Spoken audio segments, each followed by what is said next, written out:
ટ્રકના ચોરખાનામાંથી ભારતીય બનાવટની વિદેશી દારૂની હેરાફેરી કરતા બે ઇસમોને ડિંડોલી પોલીસે ઝડપી પાડી કુલ ₹13,87,000ના મુદ્દામાલને જપ્ત કરી એક આરોપીને વોન્ટેડ જાહેર કર્યો છે।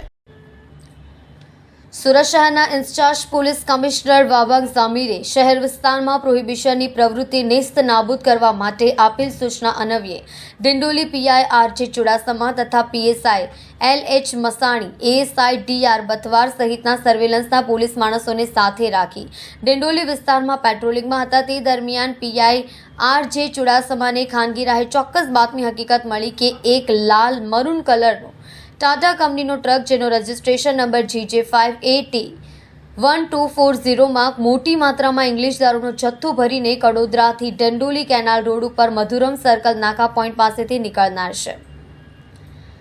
સર્વેલન્સના પોલીસ માણસોને સાથે રાખી બાતમી હકીકતવાળી જગ્યાએ આજુબાજુમાં વોચમાં ગોઠવી બેઠા હતા। તે દરમિયાન બાતમી હકીકત ના જણાવ્યા પ્રમાણેનો ટાટા કંપનીનો ટ્રક આવતા તેને રસ્તામાં રોકી તપાસ કરતા ટ્રકમાં ચાલક તથા તેની બાજુમાં એક ઇસમ બેસેલ, જે ઇસમની પૂછપરછ કરી ટ્રક ચેક કરતા ટ્રકમાં બનાવેલ ચોરખાનામાંથી ભારતીય બનાવટની અલગ અલગ બ્રાન્ડની ઇંગ્લિશ દારૂની 180 mlની બોટલ નંગ 3120 જેની કિંમત ₹3,86,400, ટાટા કંપનીનો ટ્રક જેની કિંમત ₹10 લાખ તથા બે મોબાઈલ ફોન કિંમત ₹1,000 સહિત કુલ ₹13,87,400નો મુદ્દામાલ કબજે કર્યો છે।